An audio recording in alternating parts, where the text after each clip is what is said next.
everyone, and welcome to yet another edition of Johnny's Ambassadors Expert Webinar Series for parents, this time with Dr. Brian Miller, whom I will introduce in just a moment after I go over a few logistical details. I'm Laura Stack. I'm the founder and CEO of Johnny's Ambassadors, which was formed after our son Johnny died by suicide from using high-potency marijuana concentrates in November of 2019. And now our mission is to educate parents and teens about the dangers of today's high-potency THC products, especially on adolescent brain development, mental illness, and suicide. Our expert speaker is here to help us with that today. And I wanted to let you know this session is being recorded. Please share it with your friends and family. Dr. Miller has kindly provided a handout with his slides. We have a PDF format with lines either on this page where you're watching this recording, or if you're live with us, there is a handout section in your control panel. Dr. Miller will take questions. He's going to present some slides for education for about the next 45 minutes. And in the last 15 minutes of our hour, he will respond to your questions. So now's your chance. Make sure as you think of them to type them into the question box, which is in your control panel, and he will be providing his email address at the end of this webinar. For those of you who are watching on recording, you can also feel free to reach out to him with questions or if we run out of time. So without any further ado, I am delighted to introduce Dr. Brian Miller. He is professor of psychiatry with tenure in the Department of Psychiatry and Health Behavior at Augusta University in Georgia. He earned a BS in mathematics from Vanderbilt University, a combined MD, MPH degree from The Ohio State University, and a PhD in psychiatric epidemiology. He completed his general psychiatry residency and fellowship in psychiatric disorders at Augusta University, where he served as chief resident and joined the faculty in 2010. Dr. Miller currently focuses on clinical schizophrenia research and has over 100 peer-reviewed publications. He is an editorial board member of Schizophrenia Bulletin, BMC Psychiatry, and Psychiatric Times. In addition to his research, Dr. Miller provides clinical care for patients with schizophrenia and supervises and teaches residents and medical students in general psychiatry. Brian, we are so happy that you're here. Thank you for being one of Johnny's ambassadors. Thank you very much, Laura. I really appreciate the kind introduction. Happy to be here and happy to be speaking to those of you in attendance. Welcome from Augusta, Georgia, home of the Masters. Today I'll be talking to you for about the next 45 minutes about cannabis and psychosis, which is certainly something as a clinical schizophrenia researcher that I encounter on an almost daily basis.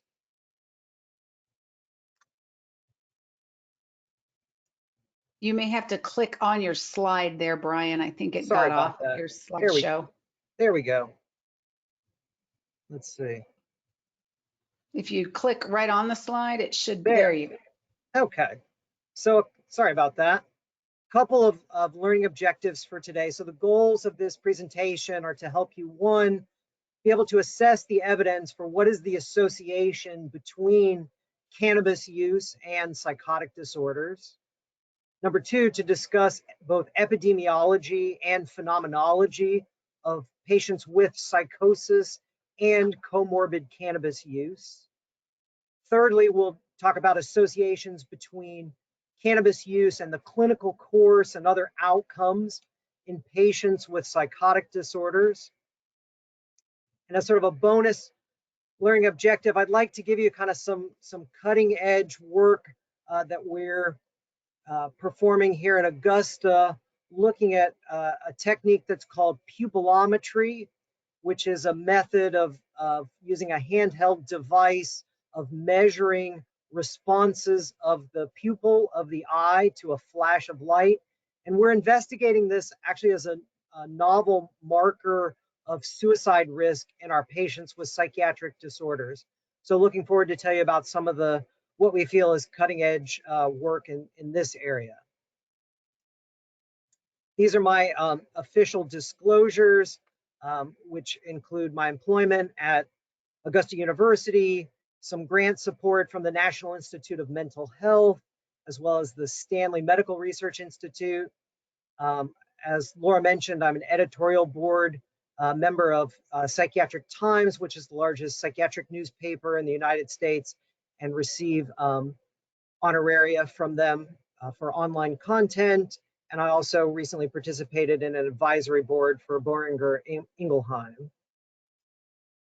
So here's, again, the outline of today's talk. I think it first makes sense to begin with just asking the question, what is psychosis? We'll talk about that. Then we'll move on to what's the relationship between cannabis use and risk of psychosis. Then we'll talk about patients with psychosis and comorbid cannabis use. Then we'll look at relationships between cannabis use and its clinical correlates and outcomes, and then finish up with the work on pupilometry and suicide risk.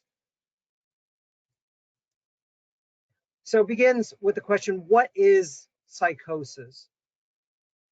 So psychosis is not one disease, it's a symptom, it's part of a syndrome that's included in many different conditions.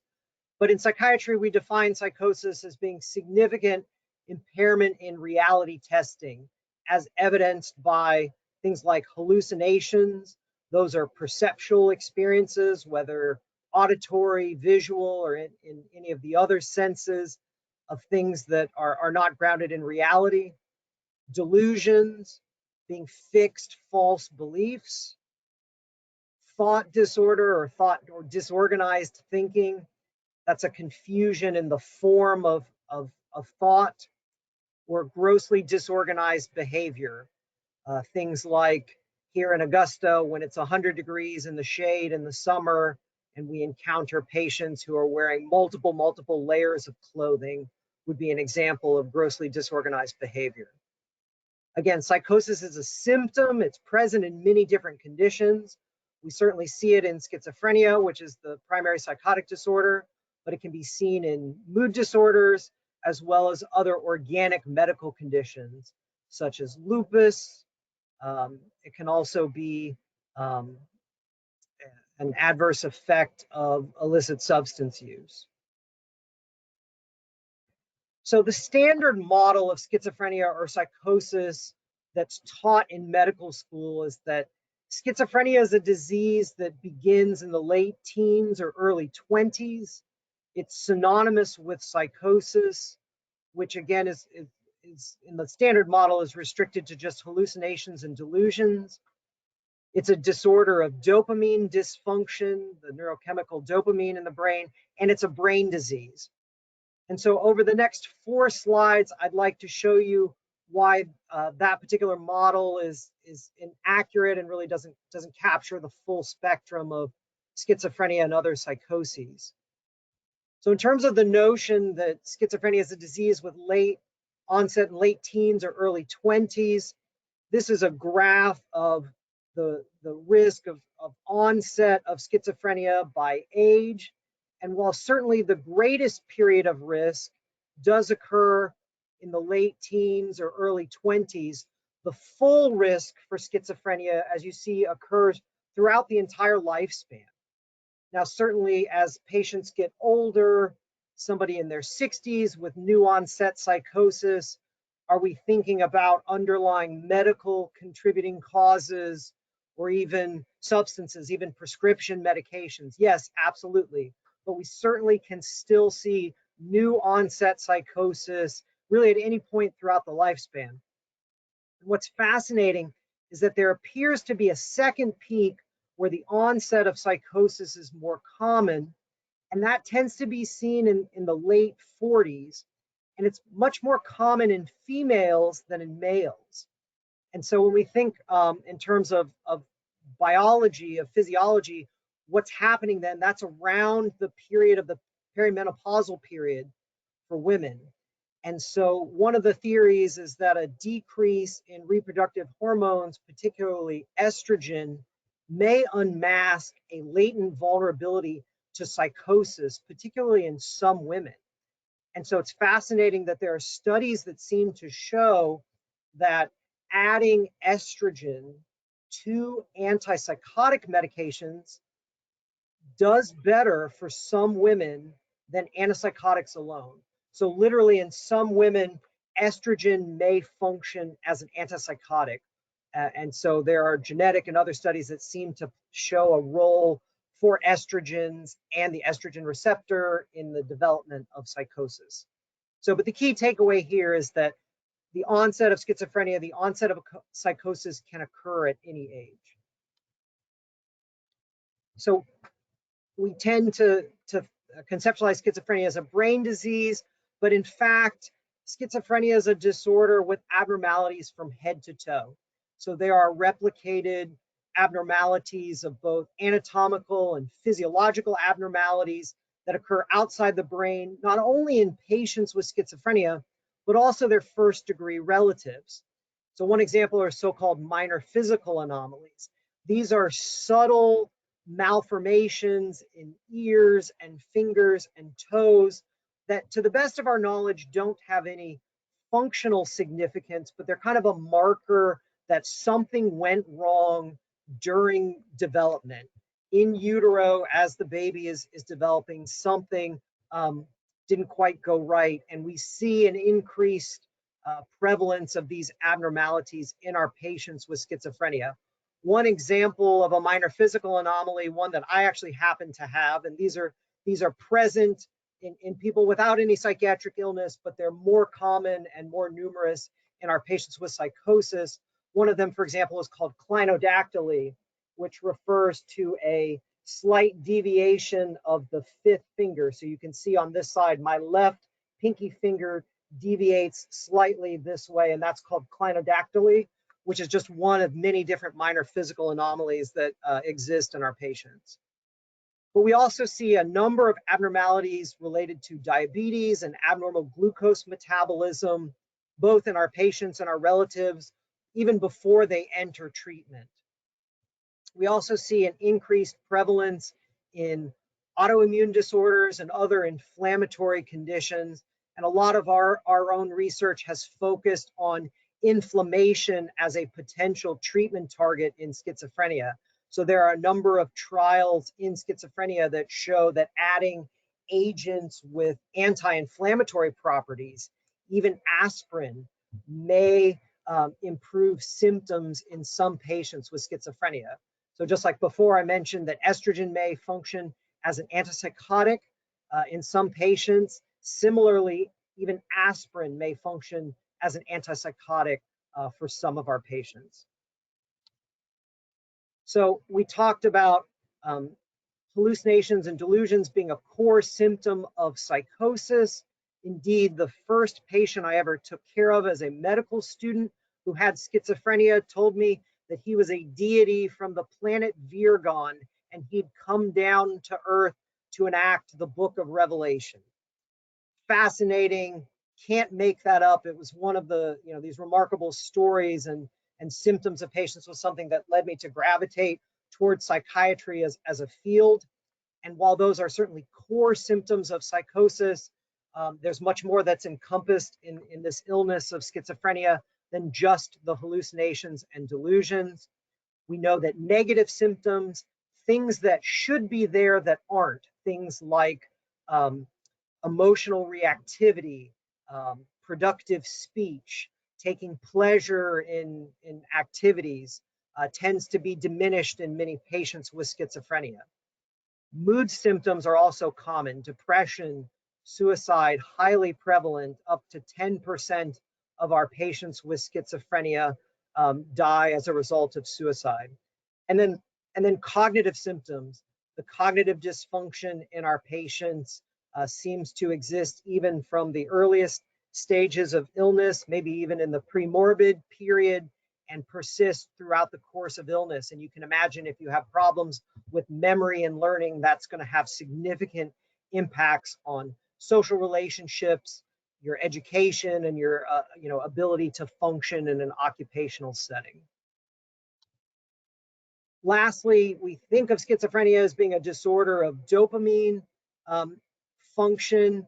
Indeed, all of our currently FDA-approved antipsychotic medications work by blocking dopamine receptors in the brain. However, if schizophrenia was just a disorder of dopamine, then we would have expected much greater improvements in our patients 50 years ago when the first dopamine blocking antipsychotics were developed. And so indeed, a group at Yale studied ketamine, which ketamine works. It's an anesthetic. It's been developed as a treatment more recently for depression and suicide, but ketamine works on a completely different neurotransmitter called glutamate. And there were studies done in the 80s at Yale that showed that at sub-anesthetic doses, that ketamine could induce psychotic symptoms in people who had no personal or family history of psychosis. That is, you could take an otherwise healthy person, and with the right dose of ketamine, you could cause them to hallucinate or become very paranoid. So it's more than just dopamine. So let's shift a little bit now and let me tell you a little bit about the epidemiology of schizophrenia. So the prevalence, that is the number of cases of schizophrenia at any one time point, is about 1%. The incidence of schizophrenia, that is the number of new cases, new diagnoses per year, affects about 1.5 out of every 10,000 people. So a fairly common condition, unfortunately. We see a slight increase in diagnosis in men compared to women, about 3 to 2. However, on average, women tend to be diagnosed later in life, especially when we're talking about the later onset psychosis that I mentioned earlier. So what are risk factors for schizophrenia? We conceptualize schizophrenia as being a neurodevelopmental disease. The origins of schizophrenia probably begin during pregnancy, and actually one of the best potential ways to prevent schizophrenia is to take very good care of moms during pregnancy. So for example, if mom gets a severe infection during pregnancy, not just the common cold, but mom gets influenza, or she gets a severe urinary tract infection like a kidney infection, that increases the risk of schizophrenia 2 to 3-fold. And so while that's certainly a strong increase in risk and very dramatic, it's important to remember that if the prevalence of schizophrenia is about 1%, increasing that risk 3-fold means that out of every 100 mothers who have a severe infection during pregnancy, only about 3% of those children will go on to develop schizophrenia. But it appears that in addition to infections during pregnancy, other complications during pregnancy, whether that's problems during delivery, gestational diabetes, also increases risk of schizophrenia. The season of birth matters. There's an increase, kind of a bimodal increase in risk of schizophrenia in children who are born in the winter months, and again in some children who are born in the summer months in June and July. Age of the father is also a very well replicated risk factor for schizophrenia. We tend to think about mom's age as something that governs risk of problems such as advanced maternal age and Down syndrome, but dad's age matters too. And so in fathers age 50 and older at the time that their children are born, those children again have about a 2 to 3-fold increased risk of schizophrenia. Other factors such as living in an urban area, immigration, trauma, again, immune disorders and early life infections come up frequently as risk factors. Genetics plays a role. It's certainly very complicated. There are literally hundreds of genes that have been shown to increase risk of schizophrenia in offspring, but each of those tends to have very small effects. There's not one single gene that really makes a dramatic contribution to schizophrenia risk, but rather it's many genes. And then lastly, but certainly very importantly, would be marijuana use. And we'll get into the literature and the evidence for the relationship between marijuana and schizophrenia here very shortly. So jumping into that, let's talk about cannabis use and psychosis risk. And I would preface it by saying that it's not at all uncommon that we'll see a patient who's hospitalized for an initial episode of psychosis. We're testing urine for drugs, and the urine drug screen comes up positive for THC. And there's a natural reaction to say and hope that it was, well, it's the cannabis that's the cause of the psychosis. They just used some bad drugs, and that's why they developed this psychotic illness. Is that possible? Yes, it is. Yes, it is. We can have what's called a substance-induced psychotic disorder. That is, the psychosis is purely due to the effects of some illicit substance.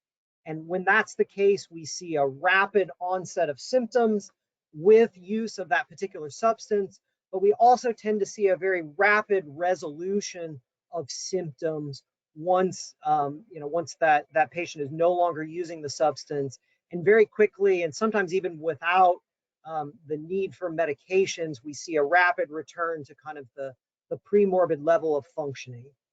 Unfortunately, that seems to occur only in a small minority of cases that are truly substance-induced psychosis. Unfortunately, as we'll show, marijuana use is probably the rule rather than the exception in patients with schizophrenia. And what we more often, I think, see is that there's something about the marijuana use that may unmask a vulnerability to psychosis in some patients.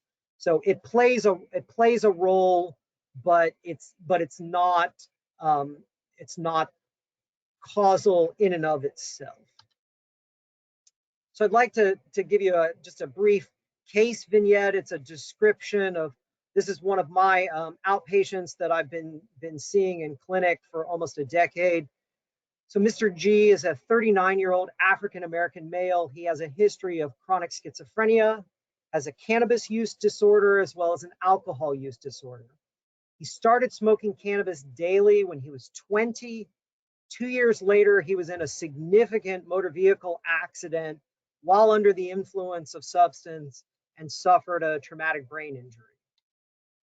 Several months later, he was hospitalized for a first episode of psychosis. For more than the past 10 years, he's been maintained on long-acting injectable antipsychotic medication. He comes in for a medication injection every month, and he comes into clinic to see me every 3 months. He still tends to get a little paranoid under periods of significant stress, but since that initial hospitalization 17 years ago, he has not had any additional psychiatric hospitalizations. However, he's continued to smoke cannabis regularly, at least weekly, if not daily, for the past 20 years. He did work prior to the onset of illness, but since age 22 has been chronically unemployed. He lives at home with his parents. He's never married and has no children. And he repeatedly denies the need for any treatment of his alcohol or cannabis use, although, as I mentioned, he is very accepting of the need for antipsychotic medication, but absolutely no interest and no desire to cut down or quit in terms of his substance use. So unfortunately, this case is probably all too familiar for practicing psychiatrists. Our practices are just, fraught with patients who kind of fit this general description, which is why I said that substance use comorbidity and psychosis is really the rule. I would say that approximately 40 to 50% of my patients have some comorbid substance use disorder, cannabis being most frequent, but certainly other substances as well. And as I'll show you, it's deleterious to the course of their illness. Like I said, cannabis is probably outside of nicotine, is probably the most commonly misused substance in patients with psychosis. And we know that modulation of what's called the endocannabinoid system by the main psychoactive component in marijuana, which is THC or delta-9 tetrahydrocannabinol, can induce not only psychosis, but can induce cognitive impairment as well. So let's review the evidence that links cannabis use with risk of psychotic disorders. So there's a phenomenon that are called psychotic experiences or psychotic-like experiences. These are quite common. They probably occur in up to 20 or 25% of the general population. It might be that you're at home alone, and just for a split second, you think you heard a voice call your name when no one else is around. And so there was a systematic review of 61 cohorts of patients that included both children and adults. And they found that those who used cannabis were 2.5 times more likely to have these kind of psychotic experiences currently, and almost twice as likely to have some kind of new onset psychotic experiences moving forward. So why is this relevant? And I apologize for the train that comes through this area at lunchtime every day.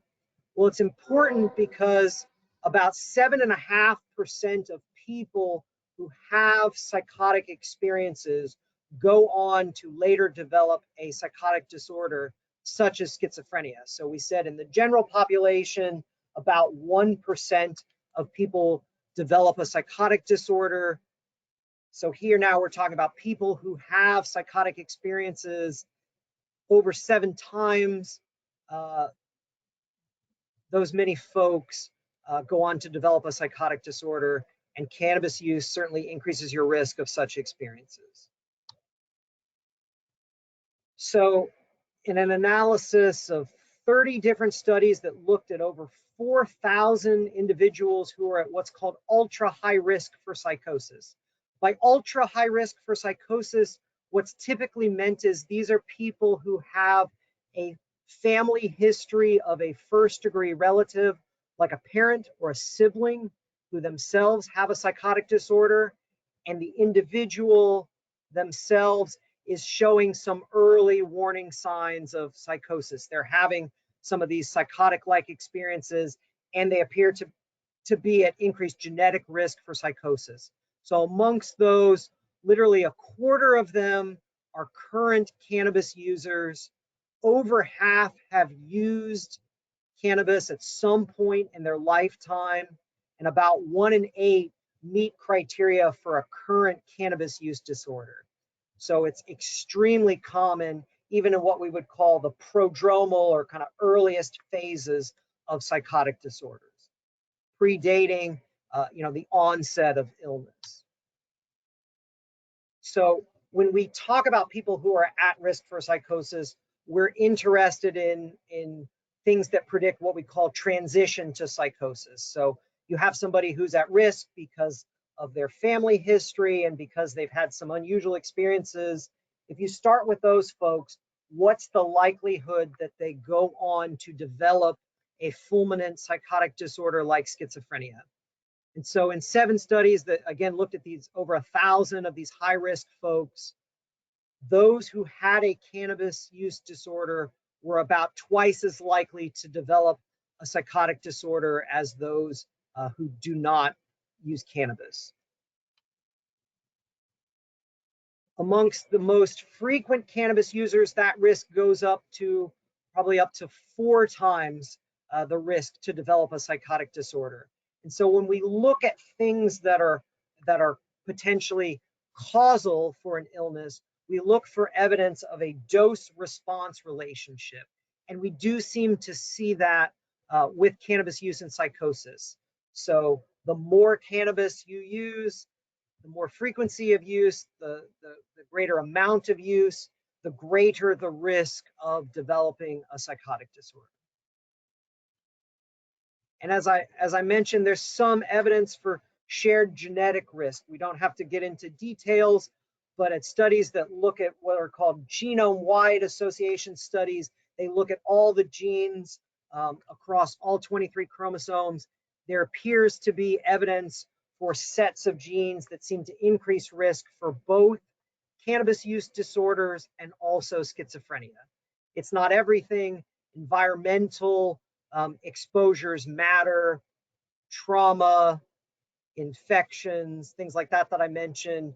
Again, the cannabis use, they seem to interact with this genetic risk and unmask this vulnerability to psychotic disorders in some of our patients. So we've kind of quickly reviewed some of the evidence about cannabis as a risk factor itself for psychosis. Now let's talk about our patients who have schizophrenia and are also using cannabis. So approximately 1 in 3 patients with schizophrenia have a current or lifetime cannabis use disorder. It's more common in males. It's also more common in the earliest phases of illness, with some evidence that rates may decline over time. Now, what's the gap that we see? Well, in 10 studies, the average time between the initiation of regular cannabis use and the onset of psychosis, of a psychotic disorder, was only about 6 years.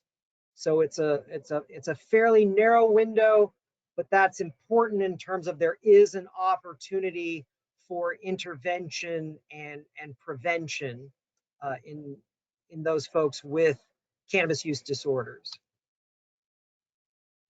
Michael Compton and colleagues looked at what's the effect of cannabis use on the age of onset of psychotic disorder, and they found that compared to non-users, that cannabis users had about a 3-year earlier onset of their illness. So again, there's that kind of 6-year gap between the start of cannabis use and the onset of psychotic disorder, but those who are using cannabis seem to have an earlier onset of illness. And to consider the possibility that maybe it had something to do with smoking in general, by contrast, they found no difference in the age of onset of illness when they looked at patients who were tobacco smokers versus non-smokers. Again, pointing to a very specific effect of cannabis use. So what about symptoms? How does smoking cannabis affect the clinical presentation? Interestingly, a pooled analysis of 22 different studies found no specific differences in the pattern of psychopathology, psychotic symptoms in patients with versus without cannabis use. However, interestingly, 10 studies found that there were some aspects of cognition or thinking that were actually better in patients who had a lifetime history, but not current use of cannabis. So those who had used cannabis in the past, but were not current users, had actually better cognition in terms of kind of a global measure of cognitive functioning and some other aspects of processing speed and memory. However, patients with current cannabis use tended to have worse cognition in a variety of domains in terms of overall intellectual function, but also other aspects of learning and memory. So some complicated associations there. What about the general course of illness? Well, across 15 studies and almost 4,000 subjects, those who used cannabis were 2.5 times more likely to be non-adherent with their medication at the start of the study, and almost 6 times more likely to be non-adherent with medicines by the end of a longitudinal follow-up period.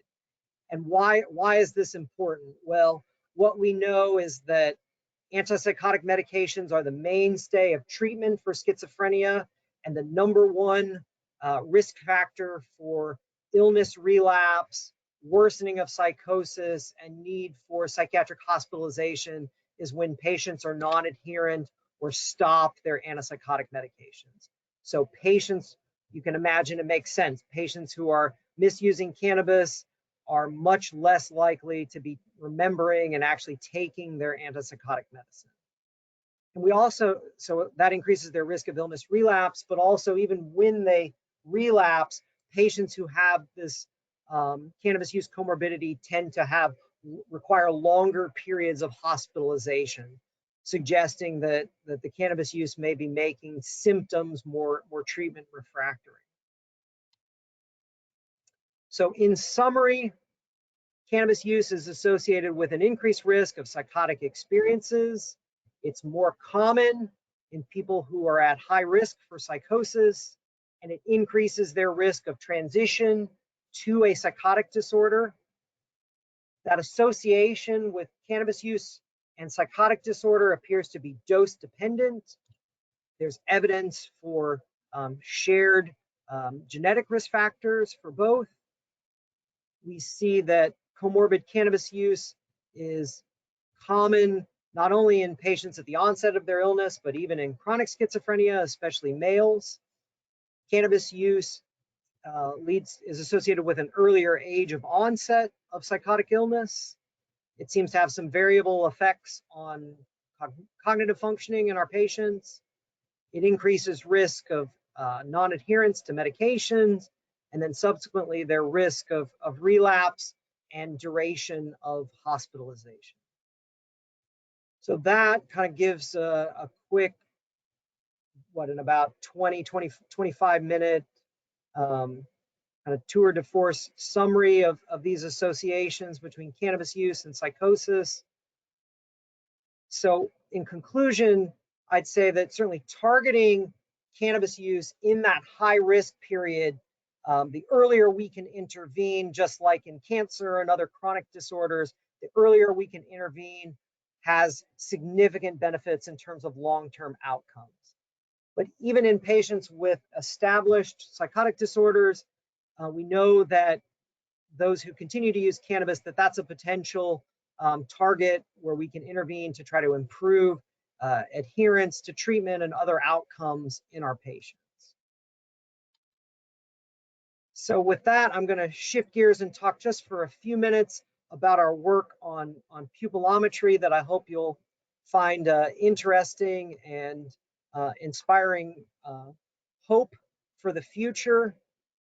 Certainly, suicide and suicidal ideation, suicidal behavior, suicide death is unfortunately something that's all too common in our patients with psychiatric disorders. And so there's a huge impetus to anything that we can do to reduce and prevent suicide would be of tremendous public health benefit. And I would just like to say that all of these things are connected. We've talked about the links between psychosis and cannabis use. We've touched on links between psychosis and an increased risk for suicide. But also we know that cannabis use by itself, even in the absence of psychotic disorders, is associated with suicide risk. And we're also particularly interested in insomnia, which is a common symptom both in psychosis and cannabis use. And insomnia is also very significantly associated with suicide risk. When people are not sleeping well through a variety of potential mechanisms, that appears to confer an increased risk of suicide. And so in our goal of preventing suicide, we're really limited by a lack of risk factors other than things that we get from the clinical interview. And really we lack any kind of a practical, what we'd call a point of care test that can inform on suicide risk to supplement our clinical management of patients. If somebody has diabetes, a point of care test is to prick their finger to assess blood glucose, for example, and that can be done, rapidly to get feedback and inform on the state of that. We don't have a blood test. We don't have a brain test. We don't have anything that could be readily used in our clinics to inform on risk of suicide. And why is this important? Well, besides suicide being very common in our patients, it's also very common that a patient may come into the clinic and truthfully deny any kind of suicidal thinking or behavior, leave the clinic, and in a matter of minutes, due to some unspecified stressor or other traumatic situation, may rapidly transition from not being suicidal to having suicidal thinking and behavior and a suicide attempt. So it would be tremendous if we could develop some kind of a clinical tool to help us in our provide more objective assessment of suicide risk. And so we've turned to looking at what's called pupilometry, which is a way of measuring the response of the pupil to a flash of light. And it does meet the criteria potentially for a point of care test, in that it can be done with this handheld device that you can see on the left panel on your screen. That's the pupilometer. It has a little video camera that you can see, and then the top right panel is what you see through that window, and it measures the resting diameter of the pupil, and then with the press of a button, shines a flash of light into the patient's eye, and subsequently measures a series of parameters about how the pupil responds to that flash of light. And so this is a schematic, a cartoon of the pupil response to light. And so BPD stands for baseline pupil diameter. That's just how big your pupil is at rest. At the point here with the gray bar, that's when the light flashes, the pupil constricts to its smallest point, and then it begins to recover or return to its resting size. In the box here, we have MCV. That stands for maximum constriction velocity. That's the fastest speed at which the pupil is constricting in response to the flash of light. And we are particularly interested in this variable. And what we found, we've recruited so far about 60 patients with either schizophrenia or depression. And we looked at both whether they were currently suicidal, endorsing some kind of suicidal ideation or behavior, and whether they've ever attempted suicide in their life. And what we found is that compared to patients who are not currently suicidal and have never attempted suicide, that those patients have a lower MCV, a lower speed of constriction in response to the pupilometer compared to those patients who are either currently suicidal or those who have made a suicide attempt at some point in the past. And so we have applied for funding from both the National Institute of Mental Health as well as the American Foundation for Suicide Prevention to do further work. These are very preliminary stages, but we're very hopeful that the use of pupilometry may warrant further development as a point of care test to inform on suicide risk for our patients. So just wanted to end on a on a note of hope that we're working hard and diligently to try to improve quality of life for our patients and try to reduce suicide risk in our patients. So with that, I'd like to again thank Laura for the invitation. I'd like to thank my family, my lovely wife Kelly, and our 4 children who constantly inspire me to be a better father, husband, and clinician scientist on a daily basis. My email is here, and we've got a period of time now for question and answers, and I'd love to entertain your questions. But if things come up later, if we run out of time, please don't hesitate to reach out to me. So again, thank you very much for this opportunity, and I hope it's been enjoyable and informative for you. Thank you. Excellent. Wow, what an adorable family. And thank you for sharing your email, brmiller@augusta.edu. Is it okay if they email you further with questions if they're watching this on a recording? Yes, absolutely. Wonderful. Thank you so much. Okay, well, we have several questions here for you. Thank you for taking some time to answer them. The first is, some smart people here. Given that the genetic component of schizophrenia are still ill-defined, how confident are you that a marijuana-induced psychosis that doesn't resolve may have to do with a set of genes that are specific to a gene-environment interaction with cannabis? In other words, but for the cannabis, they likely would have led a normal life. So it's a great question. Let me step back and say that one of the challenges in psychiatry is that all of our diagnoses are what we would call a diagnosis of exclusion. That is, we've ruled out that a disorder is due to the effects, whether it's intoxication or withdrawal from some substance or from some other general medical condition. And furthermore, our criteria are descriptive, and so they're designed for reliability but not validity. So by reliability, I mean 10 psychiatrists interview the same patient and they can reliably come up with the same diagnosis. The problem is it tells us nothing about the underlying physiology, the biology of what's going on. And so psychotic disorders are very heterogeneous conditions. I don't think it's one illness. I think it's many illnesses that that sort of fit under the umbrella of our descriptive criteria. So your question as to interactions between genes and environmental exposures such as marijuana use, I think that's extremely relevant.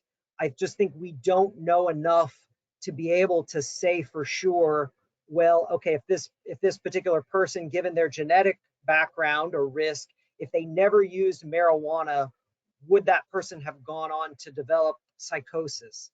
The honest answer is we don't know. Maybe, but maybe not. And if it wasn't marijuana, if they had some other particularly traumatic life experiences, severe physical or sexual trauma, if they got a comorbid autoimmune disorder, would that be enough to have throw somebody into the development of a psychotic disorder? So because there are so many genes and so many factors that and the way that they might interact, it's just very difficult to say. But that's an excellent question. Okay, all right, thank you for that answer.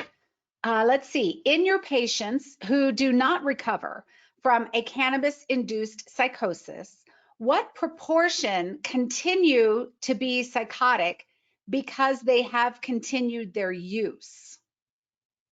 So that's a great question. I mean, I would say that the prevalence of comorbid cannabis use is probably on the order of about 1/3 to 40% of patients who they've had the onset of schizophrenia and continue to use cannabis. I think it really varies from patient to patient. I've not really encountered patients that I think that their cannabis use is helping their psychosis in any way. If anything, I think it does contribute to making hallucinations or delusions worse. And so our goal in treatment is adherence to medications, and then using quite frequently motivational interviewing techniques to try to get at the cannabis use. Okay. Yeah, Johnny had his psychosis was induced The first time he was suicidal and went into the hospital, they diagnosed him with THC abuse severe. And when he withdrew his use of cannabis, he recovered. He was fine. So he had, as you described, a substance-induced psychosis that he recovered from once he stopped using the substance. The problem was that his addiction was so strong. After 4 months, he went to a new university, unfortunately got around the wrong crowd of people. And even though he knew he'd been hospitalized for THC abuse the first time, did it again. Again had a psychotic episode where he called at 3 in the morning saying his phone was tapped and the university was an FBI base, you know, all the kind of stuff you described in delusion. But again, ceased his use of cannabis with the help of an antipsychotic as well, and recovered. But at that point, stopped using, as you described, the antipsychotics, saying, well, I'm fine, you know, it's not you, or it's not me, it's you. And then unfortunately went back to the use. So when you talk about this kind of dose dependent association, I forgot how you worded it, between the use and the risk of psychosis, I think you mentioned maybe 4 times more likely to develop schizophrenia. So in those types of situations where they recover when they're not using, and then have onset of psychosis again when they do, in that pattern, eventually Johnny's psychosis did not resolve, and truly 6 months later he was diagnosed first with schizoaffective, and then after his death they did say it was finally schizophrenia. So does it make sense in those situations where we do see a psychosis that occurs suddenly and then goes away? Can you say in those cases that it was causal? It's very hard to say what is causal. It's very hard to say definitively. Yeah. You Or know, that it would not have occurred, you know, had he not used marijuana. You know, that's something we always, it's so difficult. You know, we don't have the genetic component. We don't, you know, didn't see trauma. He wasn't depressed. But, you know, in Colorado, where it was legalized and, you know, he used his first marijuana at the age of 14 and then continued to use it. You know, that's just always a question we have is, would he have, you know, had schizophrenia had he not used? Dr. Robin Murray from London, I've had the pleasure of emailing with many times, and he said, well, look at it this way, Laura. He said, you know, you can smoke no marijuana and get schizophrenia, right? If you have a genetic component. He told me you can have no genetic component and smoke marijuana and get schizophrenia, which he believes happened in Johnny's case. He said, but if you do have a genetic propensity and you smoke marijuana, you're highly likely to get schizophrenia. And so without really understanding, we did have the Genomind done, and he was negative for the COMT gene. It was Val, whatever the mixed one was. And the Valmet. He was Valmet. He didn't have the dopamine signaling deficiency, you know, so there were none of those things that they were worried about with his testing. But he did just have these episodes of psychosis with the marijuana that resolved. So it's very hard for us to think, gosh, if marijuana wouldn't have been legalized here in Colorado and he wouldn't have used it, maybe he never would have manifested the illness. Well, I would say I would trust very much whatever Sir Robin Murray says. I mean, I think he's the most frequently cited psychiatrist on the planet, literally. So he really is a true expert. I think you made a point. You know, one of the potential differences between psychosis and other conditions is one of chronicity. So if I develop pneumonia, I'm diagnosed with pneumonia, I take an antibiotic for 2 weeks, my lung infection gets better, it goes away, and I don't need an antibiotic anymore. With psychosis, it may be different in the sense of, and many patients say, well, I took the antipsychotic for 2 weeks or a month, and all the psychotic symptoms went away. I'm not psychotic anymore, so I don't need medicine. So they stop. And then even if it's not It the comes next back. week Yeah. or the next month, there is some untoward risk of those symptoms coming back. I have high cholesterol. I'm going to have to take medicine for high cholesterol for the rest of my life, even if I'm doing things related to diet or exercise to help control it, because if I stop the medicine, my cholesterol is going to shoot back up. And so psychosis can be it's kind of the same analogy, that not everybody needs lifelong antipsychotic medication, but many folks do. And many folks do find that if they've gotten to the point where where a trial of medicine is initiated, that that there is an increased risk of symptoms coming back if they stop medicine. We try to use as few medicines as possible, the lowest doses possible, and sort of weigh, with the patient's preferences and what are the, here's the potential benefits of, staying on this very low dose of medicine. If it can keep this from happening again, great, balanced with patient preferences and the potential side effects of long-term medications. And there's not always an absolute, right or wrong answer, but and hoping to keep them sober from marijuana as well. Exactly. And there's some evidence that antipsychotic medications, particularly a medicine called clozapine, seems to decrease substance use in our patients. What the mechanism of that is, we don't understand well. Someone asked, speaking of that, what are the long-term consequences of taking antipsychotic medications if the individual especially is still smoking cannabis? And we've got about 5 minutes left, so we can go quickly here. Yeah. So, probably the main risk of the newest or second generation antipsychotic medicines is that over the long term, there is a risk of weight gain, which increases one's risk of diabetes, high blood pressure, high cholesterol, a constellation of metabolic factors that's called the metabolic syndrome, which increases one's risk of heart disease. And so that's something that we're very vigilant in monitoring for. With the older medicines, but even some of the newer medicines too, long-term risk can be associated with some movement-related problems, so-called extrapyramidal symptoms or drug-induced Parkinsonism or tardive dyskinesia. And so, wow. Okay.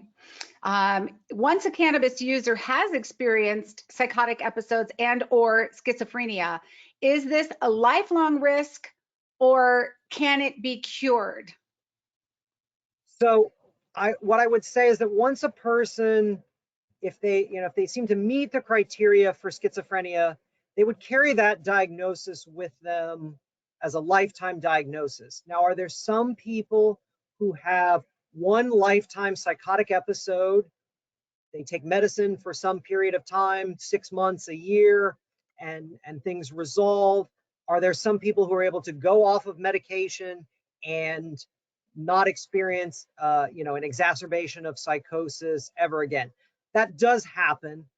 Again, I would say that's the exception rather than the rule. And so most of our patients tend to have some periodic exacerbations of illness.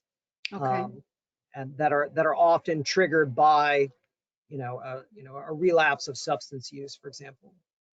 Okay, we've got 1 more minute here. If a mother during pregnancy regularly took Percocet or Valium, are there any studies that have looked at how that might increase the risk of schizophrenia of a child later on in life?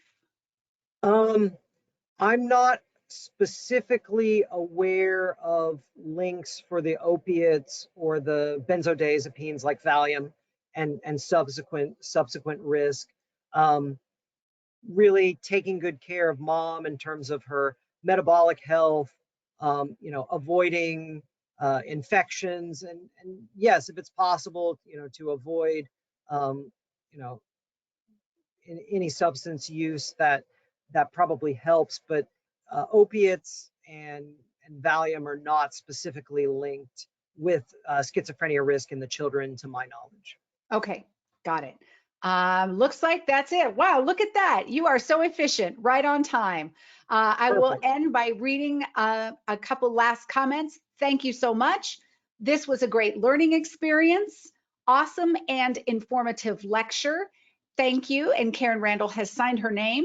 And excellent experience. Thank you. So I will echo that, Dr. Miller. We appreciate this gift of your time, your wisdom, your experience, and most of all, for being one of Johnny's ambassadors. Thank you for helping us continue to educate our audience, and we appreciate your time so much. My pleasure. Thank you for having me.